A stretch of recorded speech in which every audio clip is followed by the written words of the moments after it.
I'm 48 years old as I make this recording, Dane, and I woke up this morning afraid, ashamed, feeling incredibly small, and feeling bad, deserving of pain, and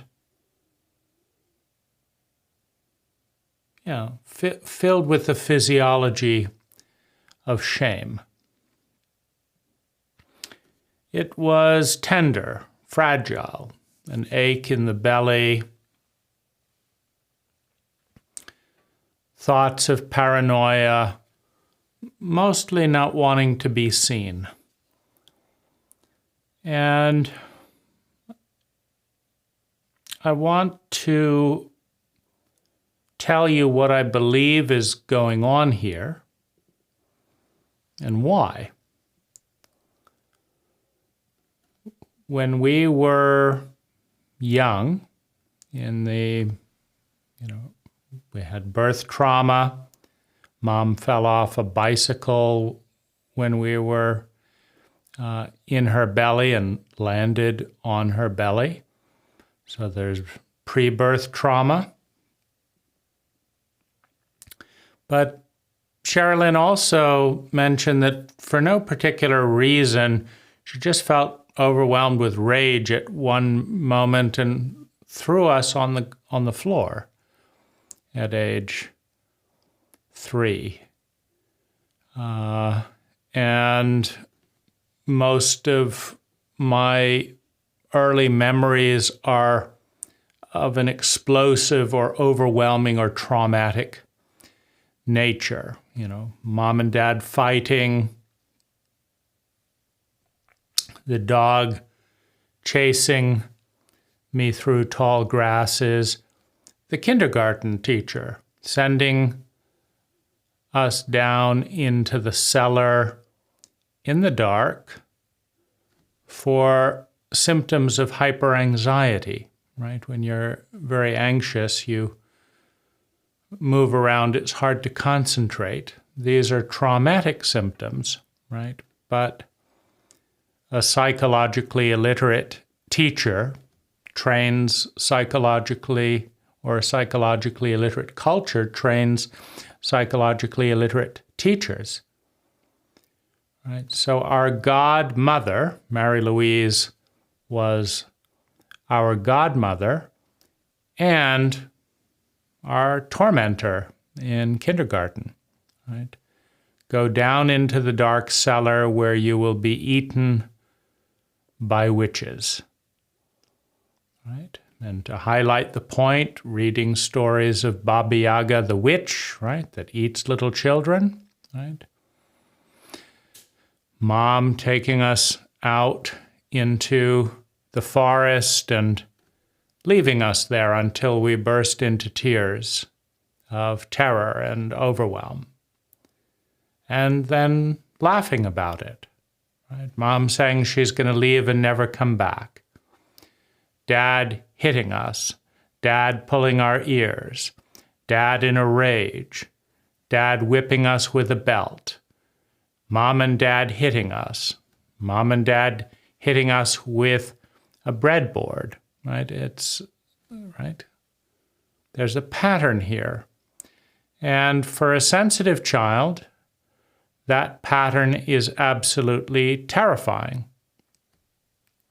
And to have those tears be humiliated with laughter and ostracized with isolation, and to be in a relatively isolated place, right? Mom and Dad, to protect us from the cult or culture, took us off, right, into rural state New York, right? Miles before the closest neighbor, right, to protect us, right?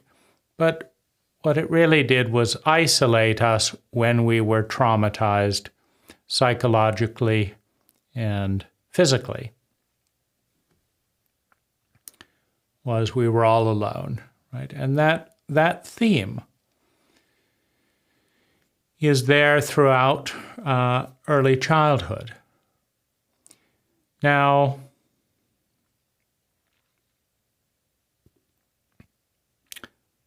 the way that I measure the scarring is that there are certain physiological memories and certain literal memories that I leave my body or dissociate rather than recall or remember. Meaning, I, as a 48-year-old male who runs his own company, has achieved thousands of goals, can make plenty of money, I'm too terrified to be in my body and feel those feelings that a 5-year-old, that a 3-year-old, that a 2-year-old was demanded to feel, right?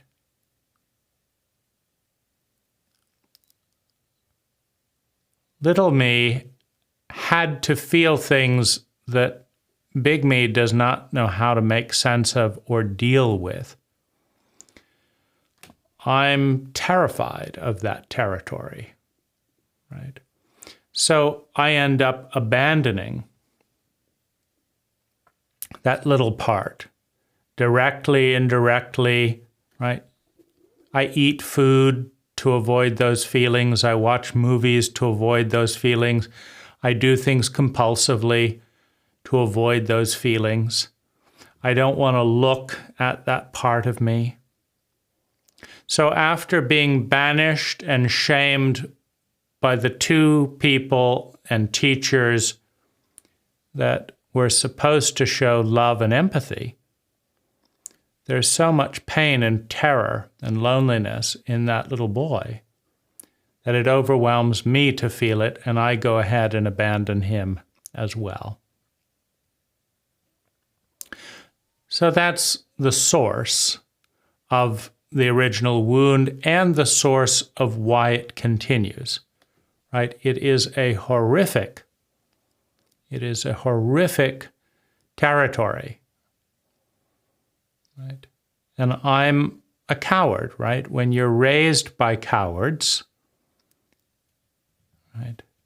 We don't want to deal with our feelings, let's give them to our children. That's the act of a coward. That's the act of an abuser. That's the act of a betrayer, someone who abandons their responsibility to be an adult, right? Let's make the kids deal with what we don't want to deal with inside of us. It's the act of a coward, right? But when you're raised systemically by cowards, right, in a culture of cowards that does not want to look at these wounds,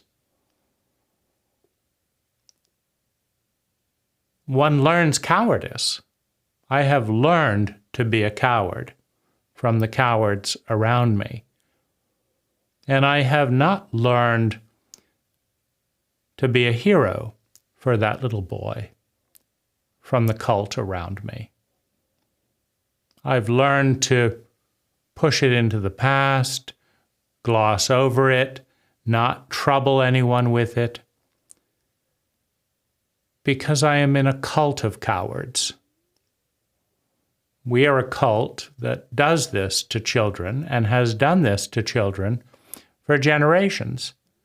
And we are a cult that humiliates, shames, and further abuses the children that speak up about it, right? That hits the children that scream about it, right? And that shame the men who talk about this pain, right? Women shame men with this issue, with contempt, with a reluctance to be sexual, with a refusal to go into the feelings, with a refusal of tenderness, right? Men are systematically turned into sociopaths by being hurt by their parents and shamed by both parents into not grappling with and dealing with the pain. So I'm good at not dealing with the pain. And in that sense, I become a sociopath to the most terrified, lonely little boy that's in my body. And once you're that cruel to your own innocence, how can you be a human being to anyone else? Right? And when women like sociopaths and hate terrified little boys, right, the chauvinism continues, the cruelty continues, right? The training to be a sociopath continues. It is a horrific, confusing state of being.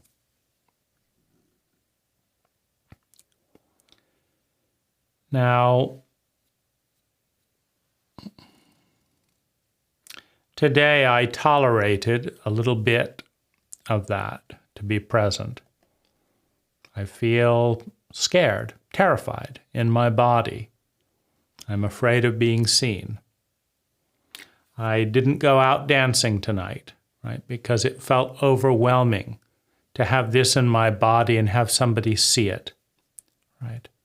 In a sociopathic environment where humiliation and judgment is so often the response to extreme neediness, particularly in men. But I don't think it's that different in women. It feels horrifying to have this be seen and used as the basis of judgment. Now, it's important to understand that when a child is not given adulthood, meaning when there are no adults around, just grown children passing on the cruelty that they were given, that stopped them from growing into adults.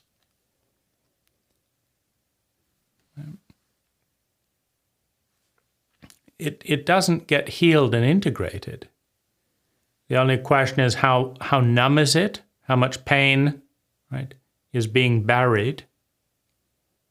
How many distractions does it take? How many addictions does it take in order to numb that amount of fear and pain?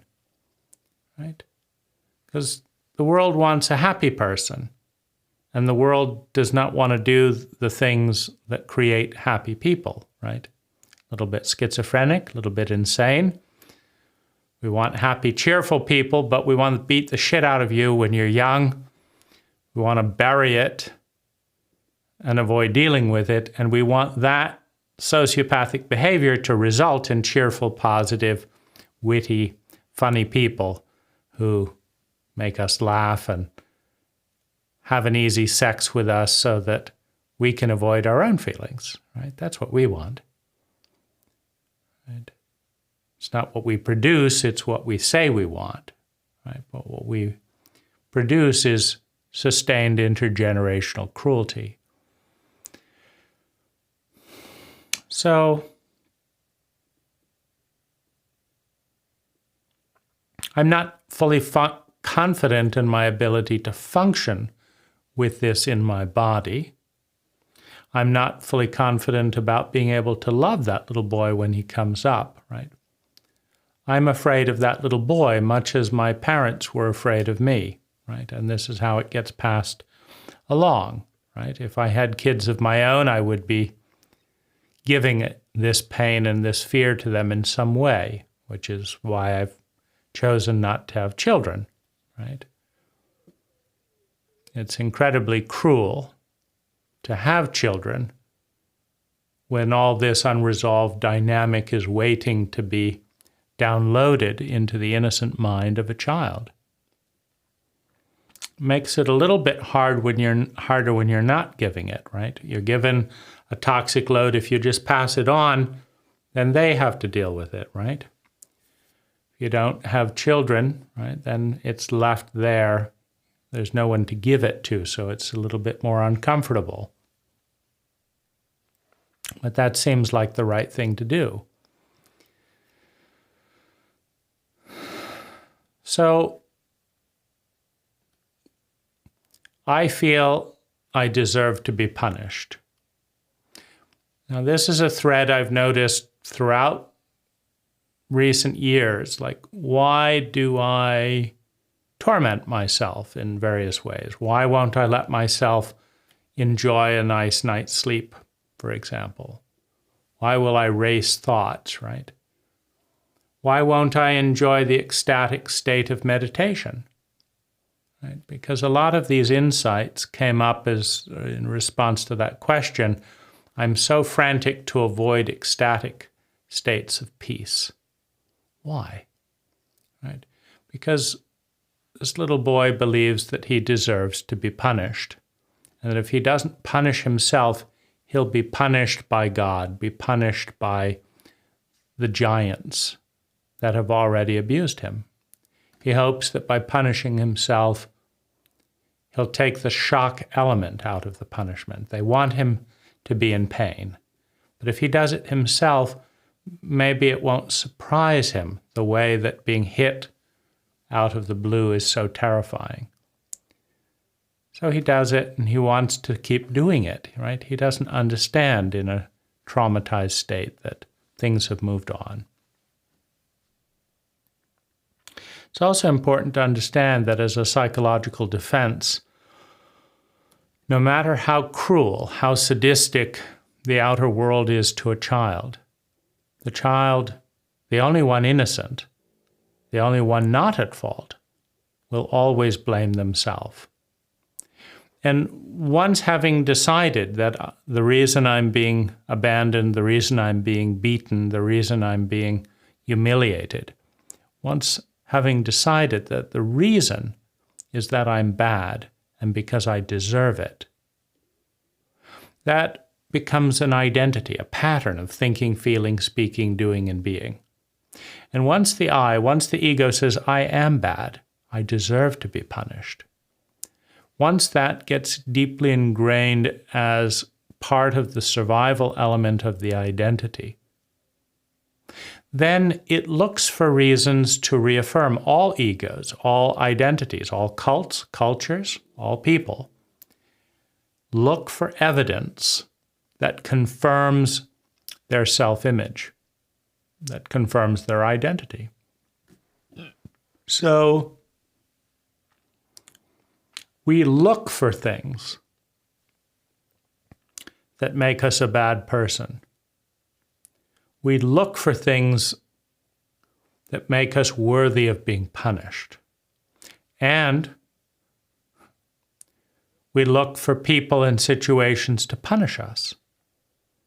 And we allow the punishment to come in because it helps us feel like we're sane, that we know who we are. We are the one who deserves to be punished.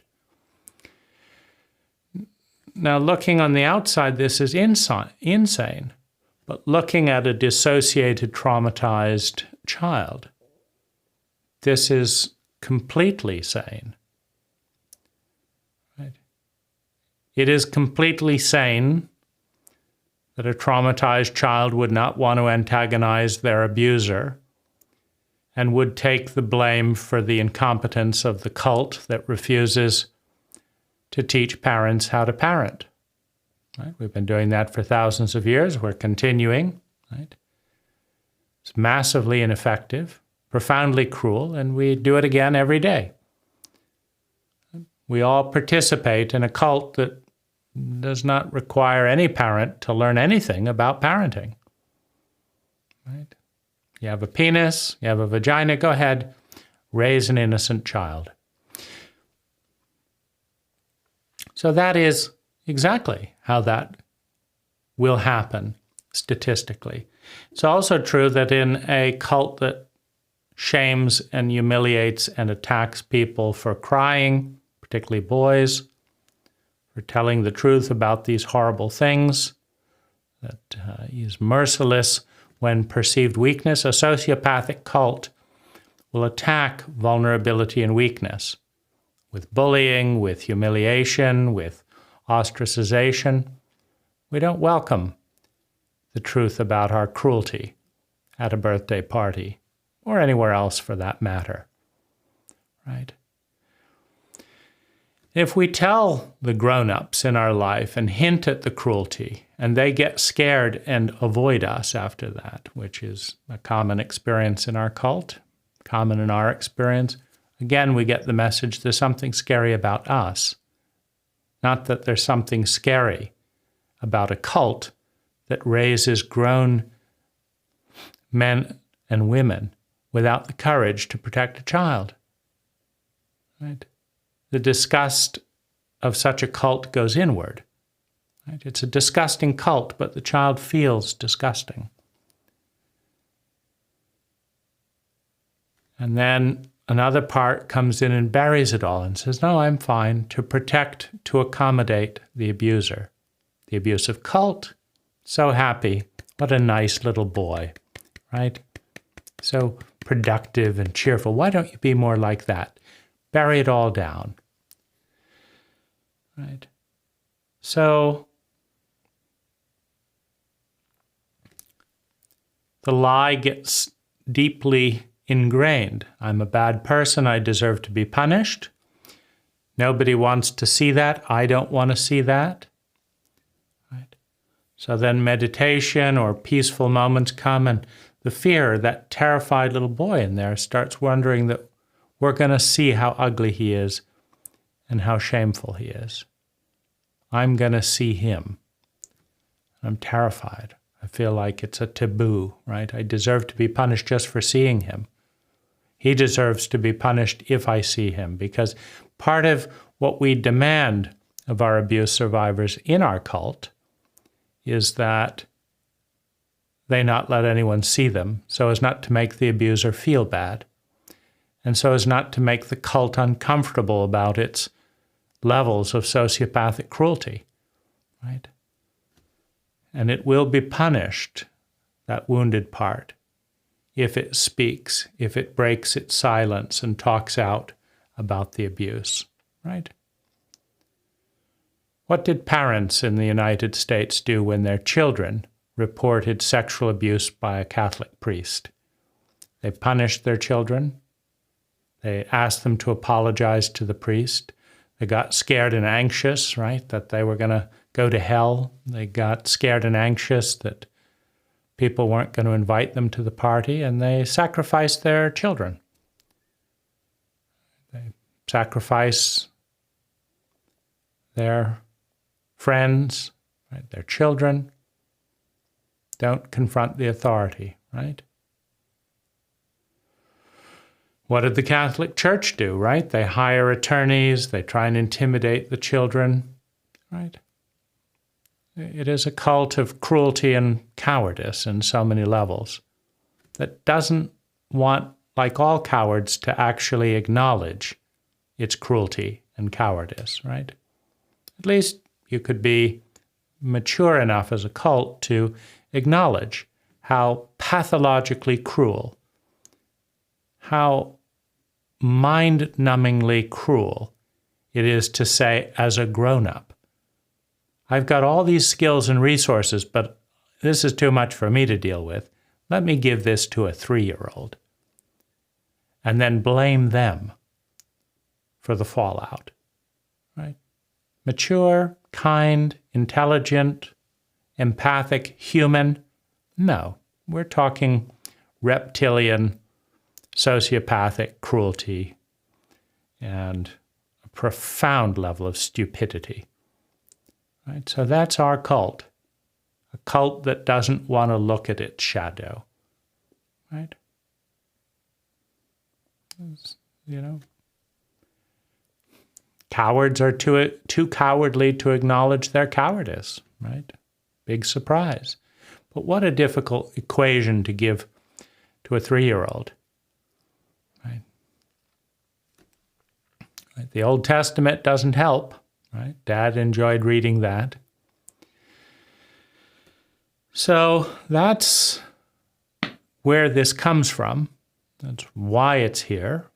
Right? What to do with it. Right? That is the question for you, for me, for the cult, That is the question.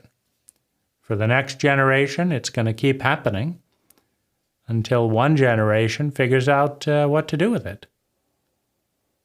Right? So that's a learning process. And but today I've eaten a little bit too much. I've stayed at home. I've distracted myself a little bit. I went and did some responsibilities, feeling terrified the whole time that I would be seen. I survived. And I'm sorry, this is the best I can do. It's quite sad. My body is worn out from all that anxiety and stress. I